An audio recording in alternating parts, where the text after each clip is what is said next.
इसलिए आज किसी पे आक्षेप नहीं, आज किसी पे आरोप नहीं, आज कोई लड़ाई नहीं, आज प्यार के साथ इस विषय को मैं रखना चाहूंगा, क्योंकि तिरंगे पे अधिकार सभी का एक बराबर है। आप सभी जानते हैं कि अब हम 15 अगस्त की तरफ बढ़ रहे हैं और यह जो 15 अगस्त इस बार का है, एक उत्सव के माहौल के साथ हर साल तो आता है, मगर कहीं ना कहीं एक दुगुने उत्सव के साथ आ रहा है, क्योंकि देश अपनी आज़ादी, अपने स्वतंत्रता, अपने स्वाधीनता के 75 वर्ष पूर्ण कर रहा है। और जैसे माननीय प्रधानमंत्री नरेंद्र मोदी जी ने कहा, ये आज़ादी के अमृत महोत्सव का समय है। 1 वर्ष का कालखंड जो आने वाला है वो आज़ादी का अमृत महोत्सव, और 25 वर्ष का कालखंड आज़ादी के अमृत बेला का है। ऐसे में कभी कभी मन में पीड़ा होती है, मन में दुख होता है यदि किसी प्रकार की राजनीति को इस पावन कार्यक्रम में हम प्रवेश करवाते हैं। अभी आप सब ने मन की बात में सुना, आप सब ने इससे पहले भी माननीय प्रधानमंत्री जी के ट्विटर में देखा, उनके अपील को पढ़ा, सुना कि इस पावन अवसर पर हर घर तिरंगा कार्यक्रम यह पार्टी का कार्यक्रम नहीं है, यह सरकार का कार्यक्रम है। हर घर तिरंगा, किस प्रकार से हिंदुस्तान के 20 करोड़ घरों पर तिरंगा फहराने का काम हिंदुस्तान करे, यह पावन कार्य सरकार ने अपने कंधों पर लिया है। और याद रहे कि सरकार हम सबको लेकर बनती है। We all are components of this government which is our government.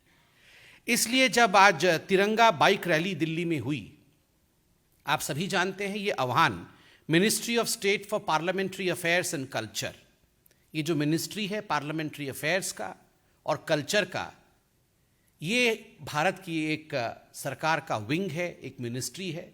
इन्होंने आह्वान दिया था कि आओ मिलकर तिरंगा बाइक रैली दिल्ली में करें, और इसका फ्लैग ऑफ, इसका जो शुभारंभ है, ये वाइस प्रेसिडेंट, उपराष्ट्रपति और राज्यसभा के चेयरमैन श्री वेंकैया नायडू जी के हाथों से हुआ, क्योंकि ये एक पॉलिटिकली न्यूट्रल प्लेटफॉर्म है। जो हमारे देश के रिप्रेजेंटेटिव हैं वो हम सबको एक मैसेज दे कि आइए हम हर घर पे तिरंगा फहराएं।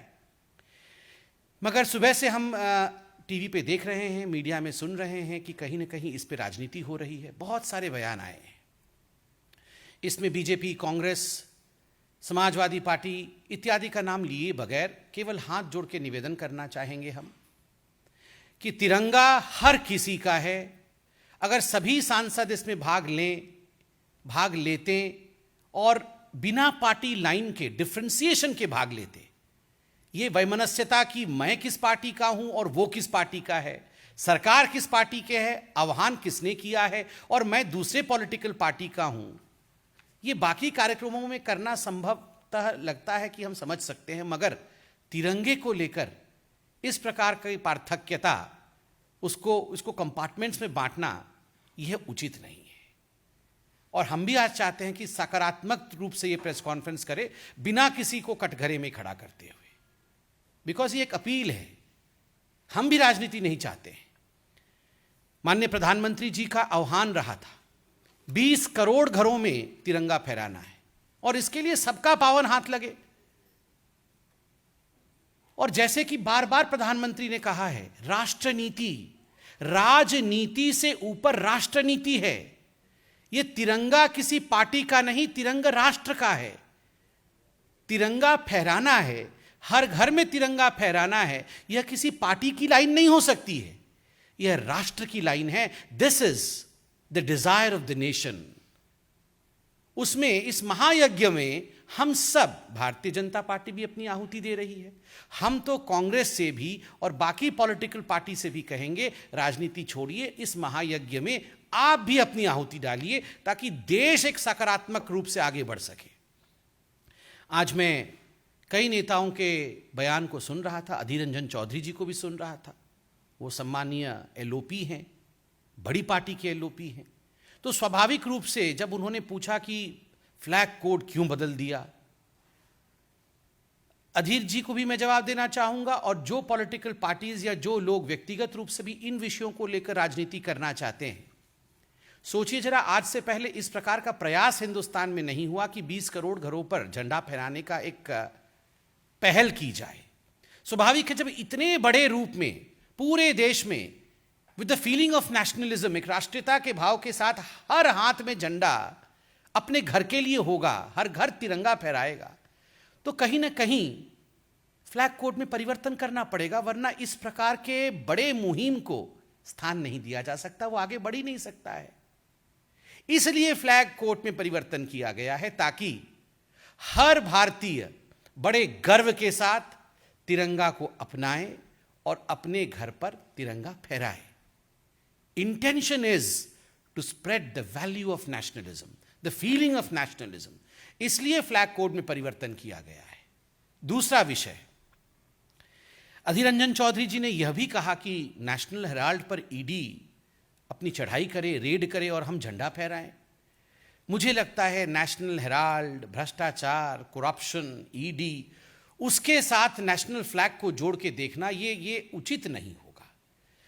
मैंने कहा from this high table BJP does not want to politicise this issue, we don't want to attack anyone. हम किसी को अटैक पॉलिटिकली इस विषय पे लेके नहीं करना चाहते हैं, इसलिए सविनय निवेदन कि प्लीज अधीर रंजन जी, इसमें नेशनल हेराल्ड और ईडी को लेके आने की हमें लगता है कोई आवश्यकता नहीं है। We should all refrain, we may belong to any political party but we should all refrain from politicising the issue. Shafiqur Rahman Barq भी पार्लियामेंट के गेट के पास ही, बिल्कुल पार्लियामेंट की बिल्डिंग के बाहर वो बाइट दे रहे थे और कह रहे थे झंडा फहराना कोई प्रतीक नहीं होता है देशभक्ति का। उन्हें भी सम्मान। हम यहाँ समाजवादी पार्टी पे भी आक्रमण किए बगैर, देखिए बहुत सोच समझ करके जो कॉन्स्टिट्यूशनल मेकर्स हैं और हमारे जो पूर्वज हैं, उन्होंने प्रतीक बनाए हैं। झंडा एक प्रतीक है, नेशनल एंथम एक प्रतीक है, नेशनल एंथम गाते समय खड़े होना एक प्रतीक है। भाव तो हृदय में होता है, वो तो दिल में होता है, मगर जब तक हम इन प्रतीकों की मान्यता नहीं रखे, until and unless we respect this symbolism, how will the country move together as one? Constitution में जो लिखा है उसकी हम सम्मान कैसे करें, उसका हम रेस्पेक्ट कैसे करें? इसलिए प्रतीक भी महत्वपूर्ण है और भाव भी महत्वपूर्ण है, दोनों महत्वपूर्ण है, दोनों को लेकर आगे चलना है। और शफीकुर रहमान बर्क जी कह रहे थे काम करना पड़ेगा, काम करने से ही देशभक्ति आगे बढ़ता है। बर्क साहब, चौधरी साहब, इस सरकार ने काम किया है, ये आपकी सरकार है। सर्जिकल स्ट्राइक इंडिया ने किया है, पार्टी का विषय नहीं है। इंडियन आर्मी ने सर्जिकल स्ट्राइक किया। पूरे विश्व में हमारा जो राजनीतिक सूझबूझ है, हमारे देश की राजनीतिक सूझबूझ, सक्रियता, प्रोएक्टिविटी, उसके साथ हमारा सैन्य बल इसका प्रतीक था। इसका एक हमने देखा, उदाहरण देखा सर्जिकल स्ट्राइक के रूप में, एयर स्ट्राइक के रूप में। देशभक्ति की कोई कमी नहीं है, हम किसी के ऊपर आक्रमण नहीं कर रहे हैं, मगर मिल करके क्या हम इस विषय को आगे नहीं बढ़ा सकते हैं? क्या हमें इस विषय को आगे नहीं बढ़ाना चाहिए? सिर्फ हम इतना ही कहना चाहते हैं। आज प्रधानमंत्री नरेंद्र मोदी जब देश के 200 करोड़ लोगों तक वैक्सीन पहुंचाते हैं, यह भी तो देशभक्ति का काम है। कोरोना के समय 2 देश में इंडिजिनस इंडियन मेड वैक्सीन, और उस वैक्सीन को घर घर तक पहुंचाने का काम, हर व्यक्ति को 3-3 डोज लगाने का काम, बर्क साहब, अधीर रंजन चौधरी साहब, दिस इज नेशनलिज्म, ये देशभक्ति है। तिरंगा भी देशभक्ति है, वैक्सीन भी देशभक्ति है। आइए इस देशभक्ति में हम बीजेपी, कांग्रेस, इनको अलग अलग करके ना देखें। Let's be Indian for once. I see a BJP कार्यकर्ता, I see a congressman, I see a BSP कार्यकर्ता, I see a Samajwadi party कार्यकर्ता, but where is the Indian? Let's be Indian and let's celebrate India through आज़ादी का Amrit Mahotsav and हर घर तिरंगा अभियान। देखिए, जनता सब जानती है, जनता सब पहचानती है। जैसे मैंने आपको कहा कि अधीर रंजन चौधरी हो या बर्क साहब हो या कोई और हो, आज इस पावन विषय को लेकर हम उन पे अटैक नहीं करेंगे, मगर हाथ जोड़कर कहेंगे जनता बिल्कुल सब जानती है। तभी तो 8 साल से नरेंद्र मोदी प्रधानमंत्री है।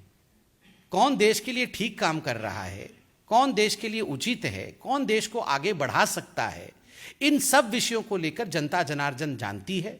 तिरंगे का क्या महत्व है, आज हम आर्ग्यूमेंट में क्यों पढ़े? तिरंगे का महत्व है, यह देश का नेशनल फ्लैग है। हम इसको मिलकर फहरा नहीं सकते क्या 20 करोड़ घरों में? क्या कांग्रेस को लगता है कि वो अपने घर पे ऊपर, अपने अधीर रंजन चौधरी जी अपने घर के ऊपर, उनके कॉन्स्टिट्यूएंसी में क्या वो एक अपील कर देंगे तो कोई छोटे हो जाएंगे क्या? बिल्कुल नहीं। ये बीजेपी का झंडा नहीं है। कल माननीय नड्डा जी ने, ये हमारे पार्टी के अध्यक्ष हैं, मगर वो उन्होंने हमारी पार्टी की तरफ से एक अपील की है पूरे देशवासियों को। अगर कांग्रेस की भी अध्यक्षा और कांग्रेस पार्टी भी ऐसी अपील कर दे तो कांग्रेस छोटी नहीं हो जाएगी। देश का झंडा है, बीजेपी का झंडा नहीं है। कल माननीय नड्डा जी ने कोई ये नहीं कहा कि बीजेपी का झंडा फहराइए, उन्होंने तिरंगे के लिए कहा है। हर पॉलिटिकल पार्टी आगे आए, ये तू मैं का विषय ही नहीं है। सो नो इश्यूज, एटलीस्ट तिरंगा इज कमिंग अप। देखिए, मुझे लगता है कि हर विषय में हमें डायनास्टिक पॉलिटिक्स की तरफ नहीं जाना चाहिए। केवल एक ही फैमिली के लोग तिरंगा पकड़ सकते हैं, ये भाव भी ठीक है। उन्होंने अपने नेता का फोटो लगाया, वो भी देश के पहले प्रधानमंत्री थे, कोई बात नहीं। मगर केवल एक ही परिवार के लोग तिरंगे पकड़े, तिरंगा तो गरीब से गरीब व्यक्ति का भी है। 135 करोड़ लोगों का तिरंगा है। कोई भी तिरंगा, आप तिरंगा पकड़ करके अपनी डीपी डालें, कोई भी व्यक्ति। आप देखिए, आज देश में एक आदिवासी महिला देश की प्रथम नागरिक है। ये सम्मान है देश का। सम्मान देश का तब होता है जब साधारण व्यक्ति, पंक्ति पे अंतिम पायदान पे खड़ा व्यक्ति, जब वो तिरंगा लेकर कहता है भारत माता की जय, मेरा देश महान है, तब गर्व होता है कि आज उस महिला को, उस व्यक्ति को मौका मिला है जो अंतिम पायदान पे खड़ा था। परिवार तो शुरू से ही उनका पॉलिटिकल परिवार है। मुझे लगता है बाकियों को भी मौका राहुल गांधी को देना चाहिए। अगर उनके सारे कार्यकर्ता तिरंगा लेकर खड़े होकर अपना डीपी डाले तो बहुत ही अच्छा रहेगा, सबको मौका मिलेगा तिरंगे के साथ फोटो को आगे बढ़ाने का। देखिए, हम लोग सब पॉलिटिशियंस जो हैं, और ख़ास करके जो मेंबर ऑफ पार्लियामेंट हैं, जो एमएलए हैं, इनको जनता माननीय क्यों कहती है? क्योंकि ये रिप्रेजेंटेटिव है लोगों के, करोड़ों लोगों के रिप्रेजेंटेटिव है। तो एक मैच्योरिटी के साथ हम सब बिहेव करें, ये हमारा कर्तव्य, दायित्व है। स्वाभाविक रूप से मुझे नहीं पता अधीर रंजन चौधरी जी को चिट्ठी मिली नहीं मिली, बिकॉज पार्लियामेंट के अफेयर्स के साथ पॉलिटिकल पार्टी जुड़ी नहीं हुई होती है। मिला होगा जरूर, फोन गया होगा, चिट्ठी मिली होगी, कुछ ऐसा हुआ होगा। मैं तो कहता हूं, अगर मुझे कोई आके कहे कि बाहर तिरंगा यात्रा हो रहा है, तो बिना चिट्ठी के भी मैं चला जाऊंगा। तिरंगा यात्रा, हमारे देश की यात्रा में भाग लेने का सौभाग्य मुझे प्राप्त हो जाए, मैं तो गदगद हो जाऊंगा, आप भी गदगद हो जाएंगे। इसलिए इसमें छोटी पॉलिटिक्स हम लोगों में से किसी को भी, ये मौका, ये प्लेटफॉर्म अधीर रंजन चौधरी जी पर किसी प्रकार का राजनीतिक कटाक्ष करने का नहीं है। मुझे लगता है हम सब, we should listen to the voice of our consciousness. We are Indians after all. तो हमारे दिल की आवाज़ क्या है? हमारे दिल की आवाज़ है, झंडा बुलंद रहे हमारा, झंडा ऊंचा रहे हमारा। मुझे लगता है अधीर रंजन चौधरी जी भी अपने दिल से पूछेंगे तो उनके दिल से भी यही आवाज़ आएगी। देखिए, फ्लैग कोड में परिवर्तन क्यों किया गया, मैंने आपको बड़े स्पष्टता के साथ बताया क्या इंटेंशन है। 20 करोड़ घरों पे अगर झंडा फहराना है तो स्वाभाविक रूप से बहुत मात्रा में झंडा की अवेलेबिलिटी होनी चाहिए, तभी जाके हम इस प्रकार के अभियान को अंजाम दे पाएंगे। इस प्रकार का अभियान आज़ादी के पश्चात भारतवर्ष में पहली बार हो रहा है। इससे पहले कभी भी इस प्रकार की अभियान को अंजाम नहीं दिया गया था। तो स्वाभाविक है, जब इतने मात्रा में झंडा फहराना है तो कोड में परिवर्तन किए बगैर, जब तक आप दूसरे मटेरियल में भी झंडा नहीं छापेंगे, तब तक हर गरीब के घर तक झंडा नहीं पहुंचेगा। आप सोच के देखिए इंटेंशन क्या है। इंटेंशन है, every Indian should own up the flag and every Indian should feel proud about the fact that he or she has a flag over their home. हर कोई इंटेंशन को जानता है। आप आज देख रहे हैं हर जगह जेल के अंदर झंडे बनाए जा रहे हैं। हर सेल्फ हेल्प ग्रुप जो है महिलाओं का, जो NGOs हैं, कितने हजारों हजार लोग आज एम्प्लॉयड हुए हैं इसके कारण। कितने लोगों को एम्प्लॉयमेंट मिली है, कितने लोगों के घर को एक एम्प्लॉयमेंट का जनरेशन का माध्यम मिला है। This is India. आओ मिलकर काम करें, आओ मिलकर झंडा फहराएं और हर घर तिरंगा इस अभियान के माध्यम से। ये राजनीति का प्लेटफॉर्म है ही नहीं। फ्लैग कोड क्यों परिवर्तित किया गया? 20 करोड़ घरों तक पहुंचने के लिए परिवर्तित किया गया। पहले बहुत कम जगहों पर ही अलाउड होता था झंडा फहराना, अब चूंकि हर घर पे जाएगा तो स्वाभाविक है, संभव तभी होगा जब कोड में परिवर्तन होगा।